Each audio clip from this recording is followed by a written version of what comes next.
Conan 2D20 on Roll20? Find out more on this episode of Starships and Steel.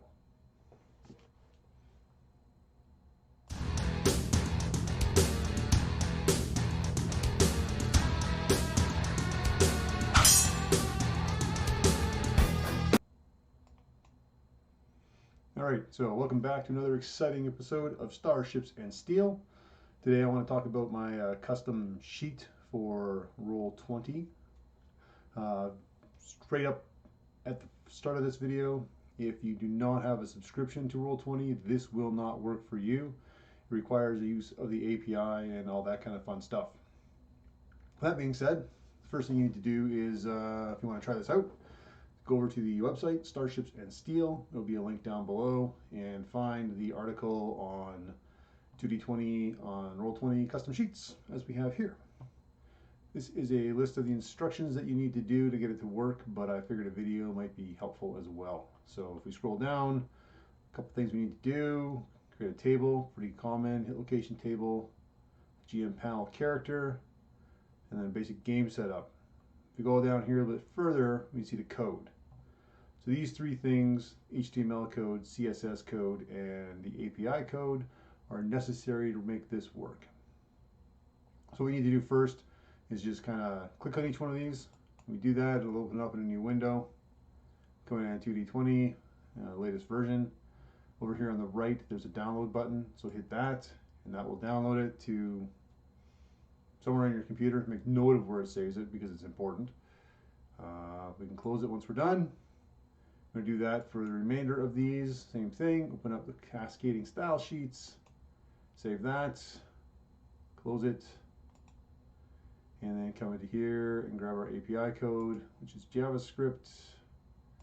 That. And I'll save that as well. And that's all we need to do to save these things. If you try and do this in another way, it'll probably screw up the formatting, and if it does so, it's probably not going to work appropriately. So let's start with that to begin with.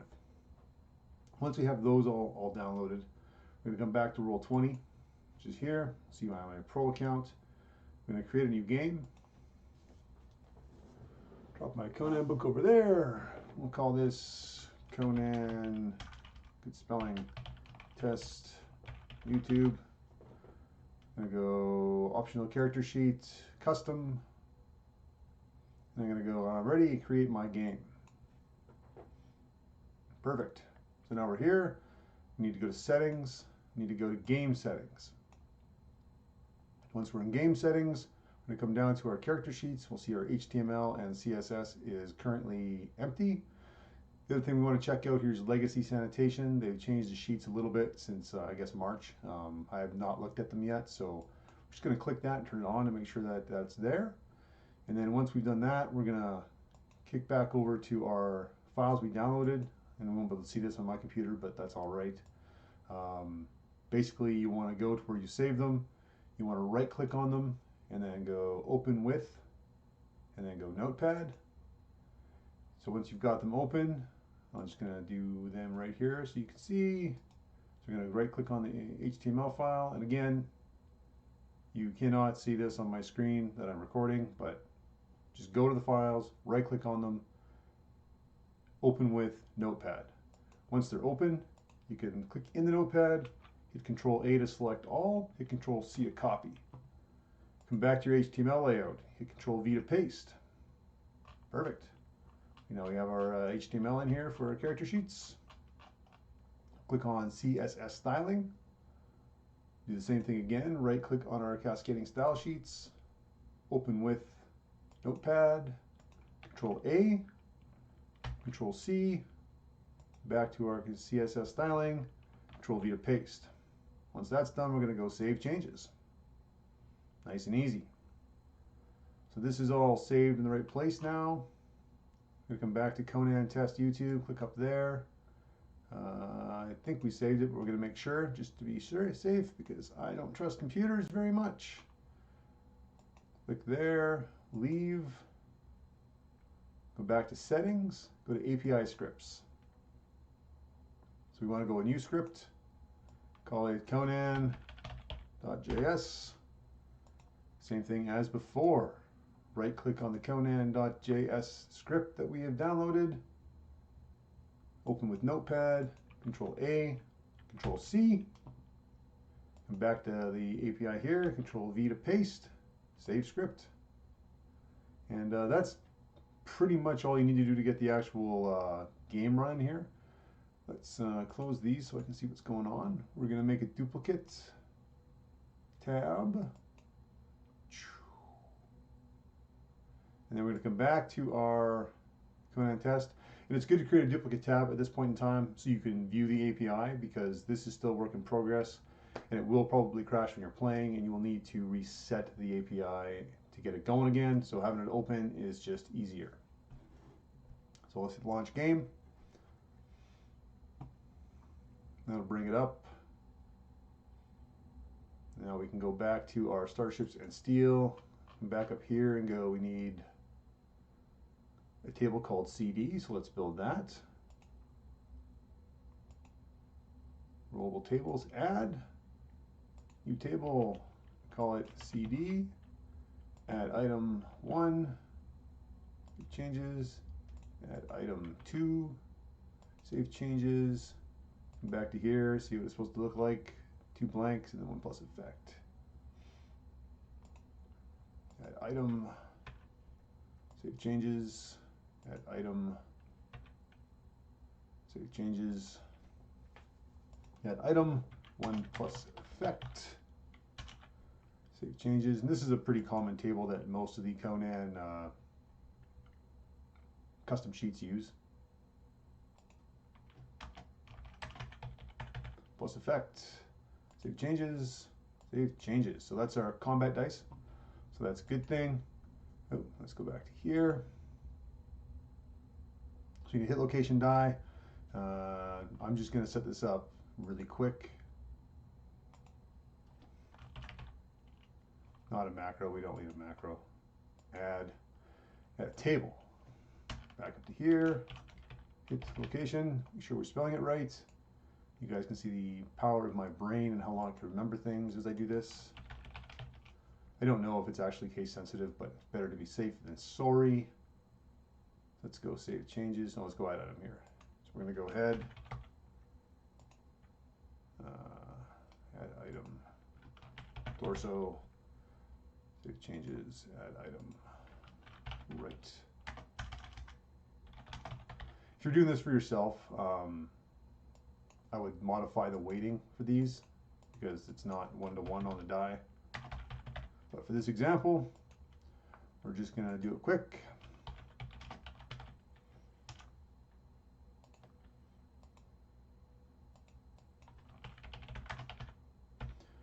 With even weighting. Save changes. So we got left item, leg item. I'm doing there.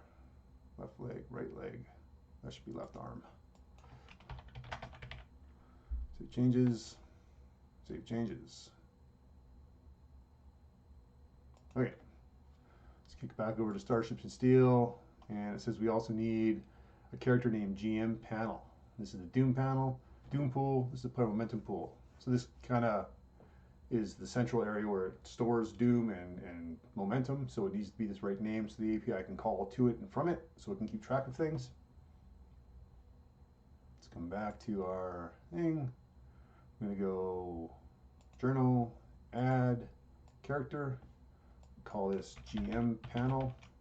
Has to have that name, can't be anything else. It calls it directly by name. Save changes. So once we've got this done, we got a new character. The other thing we need to do is go to the character sheet, which will be the Conan character sheet in all its glory, which we'll go over probably in a future video. But once we've got that, you need to do this for every character you create. Got to go to GM panel, click this Initialize button. That just creates a few of the attributes that it needs. So come back to attributes. Here we got all these new attributes it creates. And these are things that it might call from the API before it's actually created them and cause errors. So if we do that first, it should hopefully get rid of most of that stuff. So at this point in time, you are ready to go. You've got a custom Conan Roll20 thing going on here. You can do stuff if you got like a PC. and you've got, say, 4 points of momentum left, you can save it to the pool. And it's the GM panel, so it's probably not going to work that good because let's do this. So this panel isn't really used for anything except for that screen, and that's really optional too. But just so you guys can get an idea of it, if we create a new character here, and we call him, I don't know, Bob the Barbarian. Save changes. Now we got Bob here. Again, character sheets, GM panel, initialize, super important. Go back to the PC. So now we're playing the game. Bob's done with his momentum. He spent it all. He's got 4 left. He can go save the pool. Zeroes his out. But if we were to close this and pull the panel out, and then we were to come into here, this is actually a good thing to do too for the setup. If we come into his character, we set his bar value to, I think it's just momentum in here. It'd be hard to find sometimes. There's lots of attributes. Yeah, there. Set this to Doom. Save settings.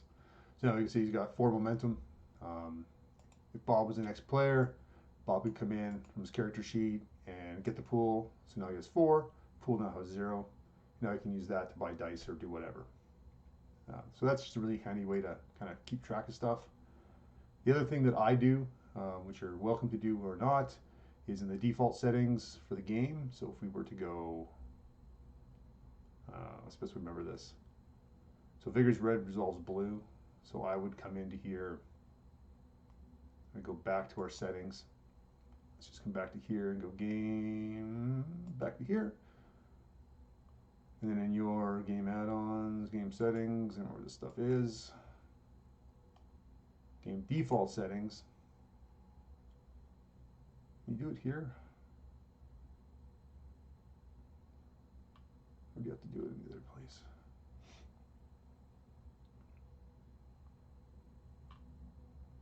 Yeah, maybe you have to do it in the actual game. Let's try in here. Yeah, so here we have our bar tokens and color displays. So when I play this, I set bar position 3 to be red. So that one's red already. I set this one to be blue already for characters, just so they track, and I set those to be the resolve and the vigor. But again, we'll go over that in more detail as when I do another video on how this thing actually works. And that's not a necessity thing, that's just an easy color code thing. So that's really all I got for you guys today. So if you want to try set this up and give it a shot to play, I've been using it for a few months with my group. It's got some issues here and there, it crashes once in a while, but overall it's been pretty good. Scroll down, we can see how you make your rolls, your character sheet, where you put your talents in. So one of the things this doesn't have anywhere is a compendium, so you can't just drag and drop talents, which is, not great. The Foundry one they're working on will have that, I think. So, that's certainly worth looking at. I haven't looked at it myself, although I know the GLI GM really likes it. He's been playing with it since he left Fantasy Grounds. You got our PC detail here. Same stuff. If you want to make NPCs, there's an NPC sheet. I think most of this works, but don't quote me on that. Might be a few bugs here and there. But again, we'll go over that in another video. How many times can I say that? So that's it. That's everything. I'm going to call it done. Thanks for stopping by. If you liked the video, click like. If you want to see more content, hit subscribe. Leave a comment below if you've tried this out and you want to give it a shot, or what am I saying? If you tried this out and had issues or think it's cool or whatever, give me some creative criticism below, things you might think that should be improved. I'm not going to guarantee I'll do it. I'm pretty strapped for time right now, but we will see how things go. Either way, I think it's a useful tool, so thanks for coming by, and that's all I got. Please click another video, subscribe. Did I say that? Don't forget to like. Oh, I said that too. So much stuff to say. All right, have fun, everyone. And that's all I got. I don't know how to hit stop. There we go. Keep it weird.